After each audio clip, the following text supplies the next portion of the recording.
Hello everybody, welcome to divinely guided 7777। कैसे हैं आप सब लोग। मैं आ गई हूँ एक और फ्रेश रीडिंग के साथ, और आज की रीडिंग में हम चेक करेंगे कि नो कांटेक्ट सिचुएशन की रीज़न क्या है। नो कांटेक्ट सिचुएशन में जो है वो किन बेसिस की वजह से आप दोनों के दरमियान नो कांटेक्ट हुआ है, इसके ऊपर ये रीडिंग होगी। जो कि रिगार्डलेस आप लोगों की क्या सिचुएशन हो, ये रीडिंग सबके लिए ओपन है, बट स्पेशली उन लोगों के लिए जो लोग लेस टू नो कांटेक्ट में या बिल्कुल ही नो कांटेक्ट में हैं। तो ये देखेंगे कि रीज़न क्या है। पर्टिकुलरली आप दोनों के दरमियान ऐसा क्या हुआ है जिसकी वजह से आप दोनों नो कांटेक्ट में हैं। क्योंकि नो कांटेक्ट में आने के बाद दोनों पार्टीज़ जो होती हैं वो इंडिविजुअल बेसिस पर सोचने लगती हैं कि मैं ठीक हूँ और मैं अपनी जगह पर ठीक हूँ। खैरियतन नहीं बोल रही, ओपिनियन वाइज बोल रही हूँ। तो उस वजह से ये टाइमलेस होगी, जनरल होगी और कलेक्टिव होगी। जब कभी भी आप इस तरह की किसी सिचुएशन में होंगे और फिर आप ये रीडिंग देखना चाहेंगे तो ये रीडिंग आपके लिए ओपन होगी, ठीक है। तो ये बहुत ज़रूरी है कि आपकी इस तरह की सिचुएशन हो, तभी आप इस रीडिंग से अपने आप को रेजोनेट कर सकते हैं। और इसकी बेसिस पर ये जनरल है तो फाइनल डिसीजन नहीं बनाना, हमेशा अपनी प्राइवेट रीडिंग लेनी है। और डिस्क्रिप्शन बॉक्स में मेरा कॉन्टैक्ट नंबर मौजूद है, आप प्राइवेट रीडिंग मुझसे लें या किसी और से लें, लेकिन हमेशा अपनी प्राइवेट रीडिंग इसलिए लें ताकि आपको डिसीजन मेकिंग में आसानी हो। और जब आपको पूरी कन्फ्यूजन, पूरी क्लैरिफिकेशन, आपको तसल्ली से पूरी नॉलेज इन्फॉर्मेशन मिल जाए, तभी आप किसी डिसीजन पे पहुँचें। डिस्क्रिप्शन बॉक्स में मेरा चैनल भी मौजूद है, दूसरे चैनल का लिंक, साथ में कॉन्टैक्ट डिटेल्स, और दोनों चैनल्स पर प्राइवेट रीडिंग लेने के लिए कॉन्टैक्ट नंबर एक ही है। So without any further delay check करते हैं कि सबसे पहले आपके रिलेशनशिप की एनर्जी चेक करते हैं कि what had happened in the past. अभी रीसेंट पास्ट में ऐसा क्या हुआ था, या समहाउ पास्ट में ऐसा क्या हुआ था जिसकी वजह से आप लोग नो कांटेक्ट में आए। तो क्या एनर्जी रही, क्या रीज़न रही, लेट्स सी। 8 ऑफ सोर्ड्स, इसको भी मैं फ़िलहाल यूँ कर देती हूँ। 8 of swords, the wheel, 3 of swords, alright, and the faith. आप दोनों के दरमियान बहुत बेसिक, जिसे कहना चाहिए रिलीजियस डिफरेंस है, ठीक है, कल्चरल डिफरेंस है, कास्ट डिफरेंस है, आप लोग के बिलीफ सिस्टम में बहुत ज़्यादा फ़र्क है। आप एक ऐसे पर्सन से डील कर रहे हैं जो शायद मैरिड भी है विद द हेरोफेंट। ये अभी एक अपनी मेजर, जैसे कहते हैं ना, कुछ लोगों के ऊपर स्पिरिचुअलिटी बड़ी पुख्ता उम्र में आती है। जब एक हमारे यहाँ एक बात कही जाती है कि 900 चूहे खा के बिल्ली हज को चली, तो ऐसा लग रहा है कि जब ये हज को चले तो इनको ख़ास तौर पे, जैसे कहना चाहिए, जो सबसे इम्पॉर्टेंट बात ट्रिगर करती है वो ये बात बहुत स्ट्रांगली ट्रिगर करती है कि इन्होंने आपको बहुत बुरी तरीके से हर्ट किया, थर्ड पार्टी में डाला होगा लिटरली, जिसे कहना चाहिए इन्होंने नहीं बताया होगा कि ये ऑलरेडी कमिटेड हैं, मैरिड हैं। और आप लोग के अभी पास्ट में जो जिस वजह से आप लोग अब बिल्कुल रेगुलर रूटीन में नहीं हैं और नो कांटेक्ट में ऑन एंड ऑफ रहते हैं, तो उसकी बेसिक वजह यह है कि आप एक बहुत बड़े सफोकेटेड इन्वायरमेंट में आके फंस गए थे। जब आप दोनों इस तरह की सिचुएशन में आए कि आप दोनों रिलेशनशिप में हैं, एक दूसरे के साथ हैं, तो फिर आप दोनों ही को अपने फ्यूचर के लिए कोई क्लोजर नहीं नज़र आ रहा था। ऑल ऑफ अ सडन इस पर्सन के आपके आने के बाद इसकी लक भी बड़ी तरीके से चमकी है। इसने बहुत मटीरियलिस्टिकली ग्रोथ देखी है, नाम फाम सब कुछ, ट्रैवलिंग, पैसा, अंधाधुन, जैसे किस्मत का सितारा चमक जाने वाली बात। बट इसने ये रियलाइज़ ही नहीं किया कि ये किस रिलेशनशिप में है, ये किसके साथ एसोसिएटेड है, इसने किसको अपने साथ कनेक्ट किया हुआ है। And then they just took the world into them and they forgot कि ये किसके साथ हैं, कौन इनके साथ जुड़ा हुआ है। आपने शायद इनिशिएटिव खुद लिया होगा कि आप इस चीज़ से निकलना चाहते थे, बिकॉज जिस चीज़ की तरफ कोई क्लोजर ही नहीं हो रहा, तो आप करते क्या। डिसीजन मेकिंग में आप बहुत परेशान रहे हैं, आप बहुत सफोकेटेड रहे हैं, आपको लगता था कि ऐसे दायरे में बंद कर दिया कि अब मैं अपने लिए कोई फ़ैसला नहीं ले सकूँगा या ले सकूँगी। लेकिन ये पर्सन अपनी ज़िंदगी में मस्त, जिसे कहना चाहिए, मसरूफ़ रहा है। आप लोग का नो कांटेक्ट या बिल्कुल लेस टू नो कांटेक्ट इस वजह से भी है कि this person significantly know that, ये विटनेस करता है कि आपने बड़ी तकलीफ़ से इसका साथ दिया है। एक डिप्राइव्ड रिलेशनशिप, जिसे कहते हैं कि पर्सन मौजूद भी है फिर भी नहीं है। अब इस पर्सन को काफ़ी मेजर, जिसे कहना चाहिए, इसकी अवेकनिंग हो रही है। जब जब ये दुआ करते होंगे, नमाज़ पढ़ते होंगे, इबादतें करते होंगे, नो मैटर आप जिस भी रिलीजन से हैं, तो इस पर्सन को बहुत ज़्यादा इस बात का रियलाइज़ होता होगा कि what I did in the past with someone, तो क्योंकि यहाँ पर ये बिल्कुल एक एज हो चुकी है, आप लोग बहुत बिल्कुल टीनेजर लवर्स नहीं हैं, बट हर्ट हुए आप, और बहुत बुरी तरीके से हर्ट हुए हैं, बिकॉज इन्होंने अपनी आप से असलियत छुपाई, और वो जिस तरीके से आपके ऊपर रिवील हुई, दैट इज़ समथिंग एल्स, ठीक है। तो अभी रिसेंट पास्ट में या पास्ट में आप दोनों के साथ इस तरह का सिनेरियो ज़रूर हुआ कि डिफरेंसेस भी रीज़न बन गए। जब ख़त्म होने वाली बात आई या नो कॉन्टैक्ट में आने की बात आई, तो डिफरेंसेस भी रीजंस बन गए, दिल टूटना भी रीज़न बन गया, थर्ड पार्टी होना भी रीज़न बन गया, ट्रैवलिंग के लिए डिस्टेंस भी रीज़न, यानी सारी चीज़ें फिर ना होते होते वो जो था शाहरुख खान का डायलॉग के अगर कोई किसी को दिल से चाहे तो सारी कायनात उसे मिलाने पे निकल जाती है, यहाँ ये मामला ही उल्टा हो गया कि जब रिश्ता ख़त्म करने वाली बात आई या नो कॉन्टैक्ट में होने की बात आई, तो पूरी कायनात इस चीज़ को तोड़ने में लग गई। तो आपके पर्सन ने देखा ही नहीं कि अल्टीमेट लॉस क्या हो सकता है, ठीक है। अब देखते हैं कि नो कांटेक्ट में होने की रीजंस क्या हैं। ये मैंने आपका भी रीसेंट पास्ट पढ़ा है। अब देखते हैं कि नो कांटेक्ट में होने की रीजंस क्या हैं, व्हाट आर द रीजंस। ये एक एक्स्ट्रा कार्ड होता है, ये भी एक्स्ट्रा कार्ड है, इसका मतलब आपकी ज़िंदगी में एक्स्ट्रा चीज़ें काफ़ी आई हैं, वो भी सोचों और सेंटिमेंट्स के हिसाब से। 4 of cups, cancer, Scorpio, Pisces. Reasons क्या हैं? The hanged man, okay. Temperance, सही। एक ने पीछे कुछ नहीं पहना हुआ, एक ने नीचे कुछ नहीं पहना हुआ, अजीब ही कार्ड है, अजीब ही डेक है। बहरहाल दूर से है, इतना ज़्यादा नज़र नहीं आएगा। टावर में, चलिए जी, ठीक ठाक लड़ाई हुई है। किसी ने तो किसी को वॉइस नोट में कॉल करके या फेस टू फेस ठीक ठाक, जिसे कहना चाहिए ना, अपनी भड़ास निकाली है। नो कांटेक्ट में होने की रीजंस क्या हैं? रिजेक्शन फील करना, एलिमिनेटेड फील करना, एविक्टेड फील करना कि लिटरली आप आज से बाहर हैं। ये तकलीफ़ जो मैं कह रही थी ना, ये तकलीफ़ आपने बेयर की है। फिर उसके बाद हैंगमैन आता है, जो मैं पहली बात कह चुकी थी कि रीज़न ये है कि आप का रिलेशनशिप किसी भी नहज पर नहीं है, यानी कोई कॉर्नर है ही नहीं उसका, कोई एंड है ही नहीं उसका, और बैलेंस इतना आउट है कि आप क्लेम भी नहीं कर सकते और ना ब्लेम कर सकते हैं। शुरुआत से ही सिचुएशन ऐसी बना कर रखी है आपके पर्सन ने, या तो ये बहुत ही स्ट्रॉन्ग मास्टरमाइंड प्लेयर हैं कि इन्होंने माहौल ही ऐसा बना के रखा कि ना आप क्लेम पर आ सकते हैं और ना ब्लेम पर आ सकते हैं, ना आप दावा कर सकते हैं और ना आप इल्ज़ाम दे सकते हैं। और विद द टावर कार्ड तो लड़ाई हुई है लिटरली। आपको इस नो कॉन्टैक्ट सिचुएशन में आने के बाद जो सबसे बड़ी रीज़न पता चली, वो इस रिश्ते की सदाकत का पता चला कि ये रिश्ता किस लेवल का, जिसे कहना चाहिए ये सीरियस रिश्ता है। इस रिश्ते में कितनी अहमियत है, ये अपने अंदर कितना वज़न रखता है, ये मुक़द्दस भी है या ये ऐसा भी है कि इसमें निभाह किया जाए, ये ऐसा है कि इसका कोई फ्यूचर हो सकता है। वो फेक फाउंडेशन आपको इस नो कॉन्टैक्ट सिचुएशन में आने के बाद एक बहुत बड़ी वजह पता चली, क्योंकि सारी कार्ड्स नेगेटिव हैं।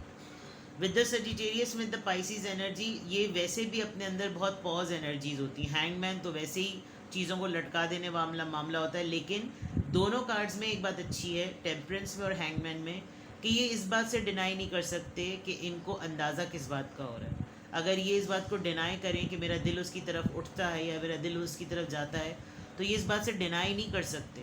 इनको अच्छी तरीके से अंदाज़ा है कि जज्बात कैसे डेवलप हो गए, एहसासात कैसे डेवलप हो गए, लगाव कैसे डेवलप हो गया। लेकिन जब रिजेक्शन और एवेक्टेड फील कराया, तो अब अगर मैं कांटेक्ट में आने की कोशिश करूं, तो वही चीज़ मेरे साथ भी तो हो सकती है। मुझे वो सब कुछ याद दिलाया जाएगा कि मैंने ट्रीट क्या किया था।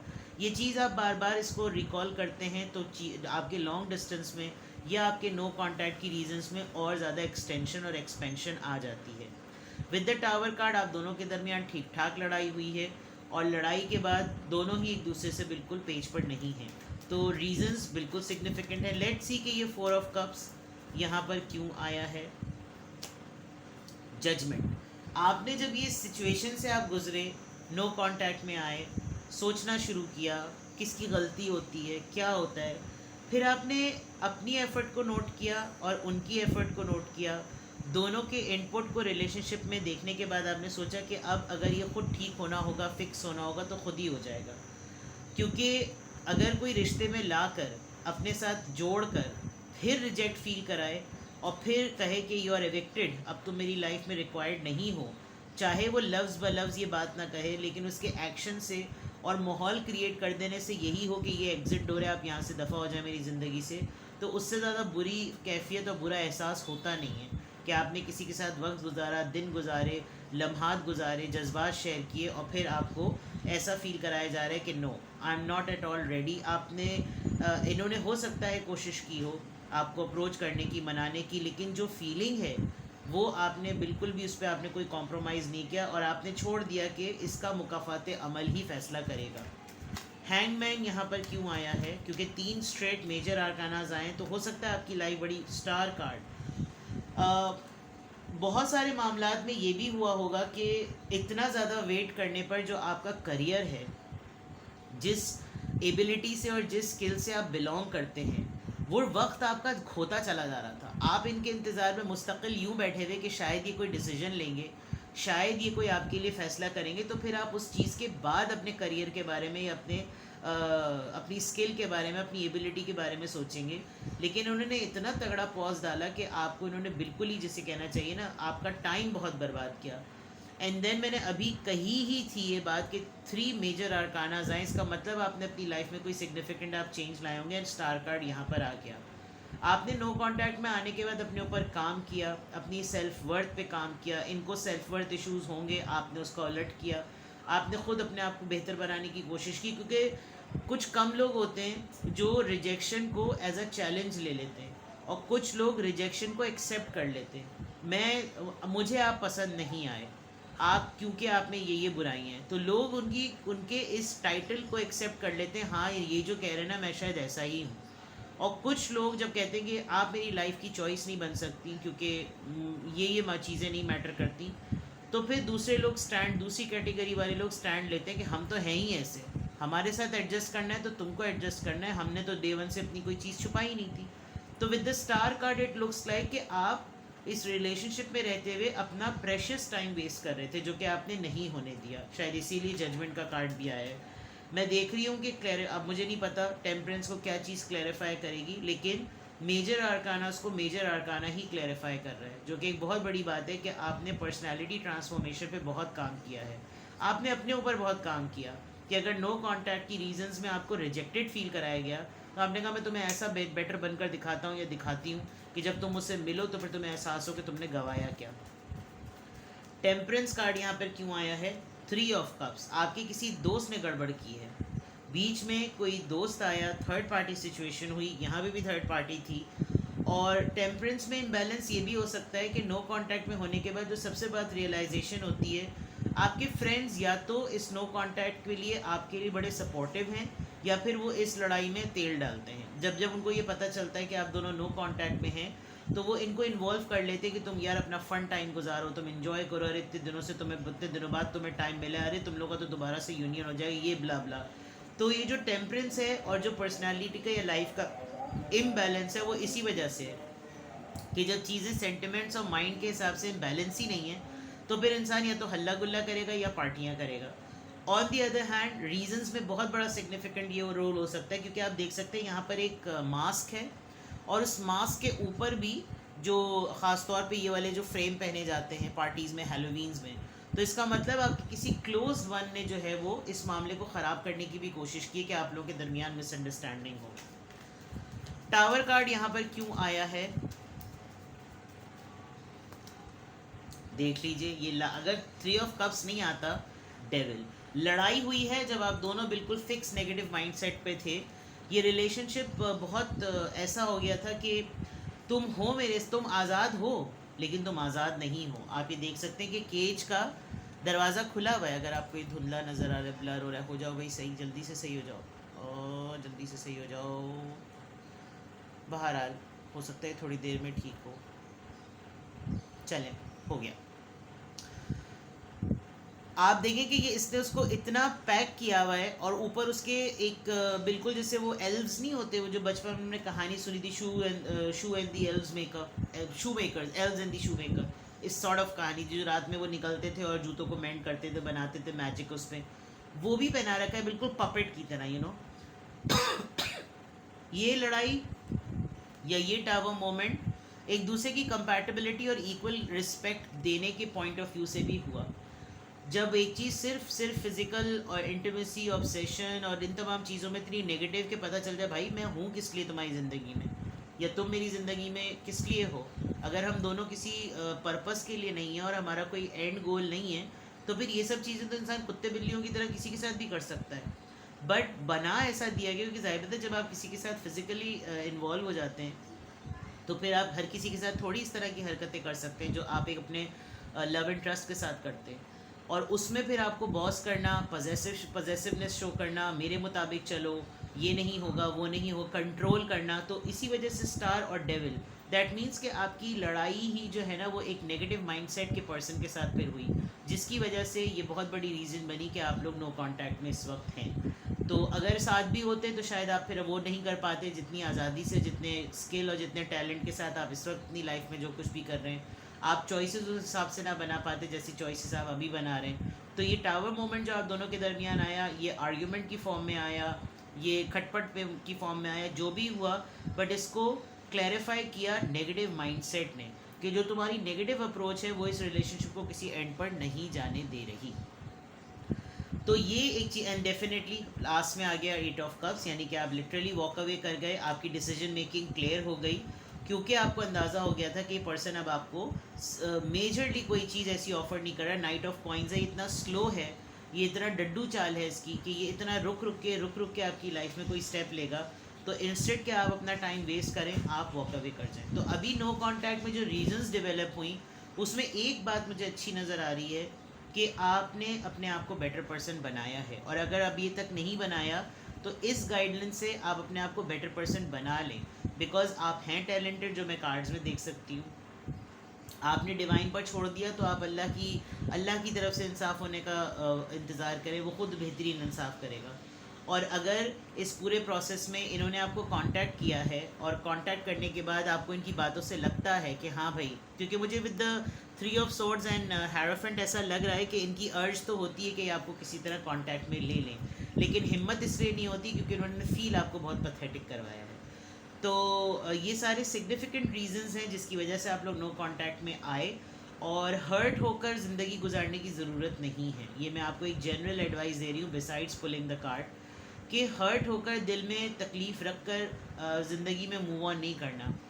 जो पास्ट में हो गया। नो कांटेक्ट को कांटेक्ट में लाने की ज़िम्मेदारी अब किसी और की है। अगर किसी ने इतना आपको हेट्रेड फील कराया है, इतना रिजेक्टेड फील कराया है, तो फिक्स करने की भी ज़िम्मेदारी उसकी है।